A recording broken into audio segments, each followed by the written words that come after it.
पुत्रदा एकादशी व्रत कथा पौष शुक्ल एकादशी। महाराज युधिष्ठिर ने पूछा, हे भगवान, आपने सफला एकादशी का महात्म्य बताकर बड़ी कृपा की।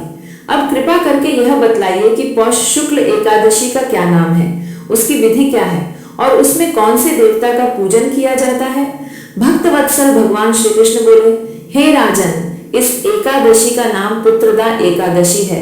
इसमें भी नारायण भगवान की पूजा की जाती है। इस चर और अचर संसार में पुत्रदा एकादशी के व्रत के समान दूसरा कोई व्रत नहीं है। इसके पुण्य से मनुष्य तपस्वी, विद्वान और लक्ष्मीवान होता है। इसकी मैं एक कथा कहता हूँ, सो तुम ध्यान पूर्वक सुनो। भद्रावती नामक नगरी में सुकेतुमान नाम का एक राजा राज्य करता था। उसके कोई पुत्र नहीं था। उसकी स्त्री का नाम शैव्या था।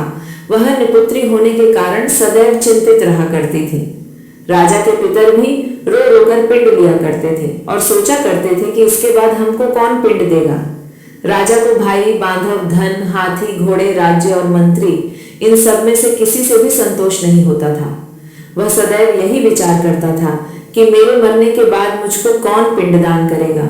बिना पुत्र के पितरों और देवताओं का ऋण मैं कैसे चुका सकूंगा। जिस घर में पुत्र न हो उस घर में सदैव अंधेरा ही रहता है।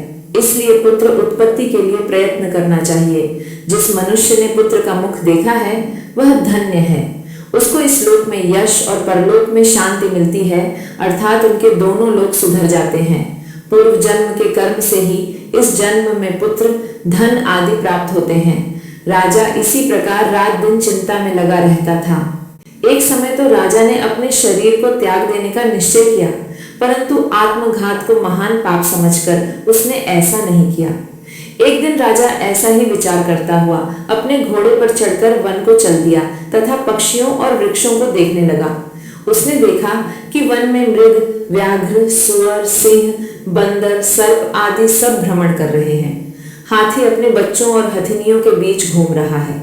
इस वन में कहीं तो गीदड़ अपने कर्कश स्वर में बोल रहे हैं, कहीं उल्लू ध्वनि कर रहे हैं।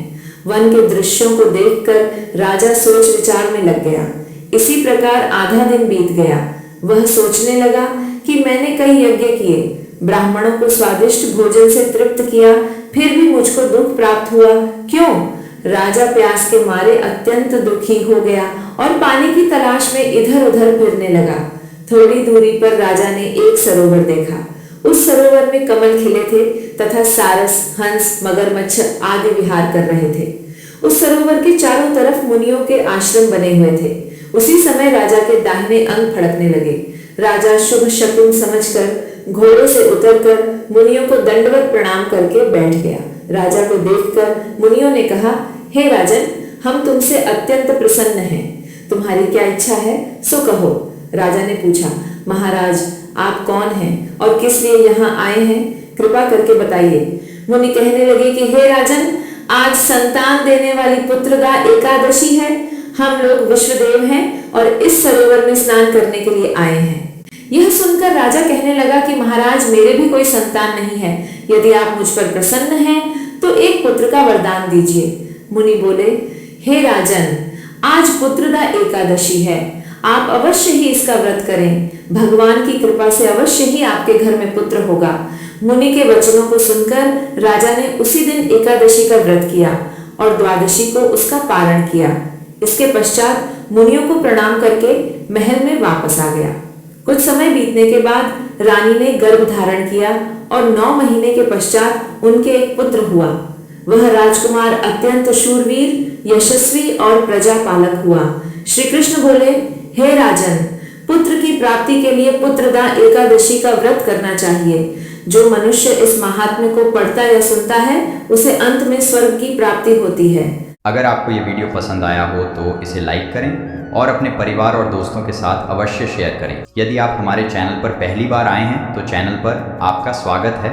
हम नियमित रूप से नई सामग्री अपलोड करते रहते हैं, इसलिए यदि आप इसी तरह के और वीडियोस देखना चाहते हैं तो हमारे चैनल को सब्सक्राइब करना न भूलें और नोटिफिकेशन बेल को ऑल पर ज़रूर प्रेस करें ताकि जब भी कोई नया वीडियो आए तो आपको तुरंत सूचना मिल सके। कृपया अपने सुझाव कमेंट्स के माध्यम से अवश्य भेजें। यह वीडियो देखने के लिए धन्यवाद।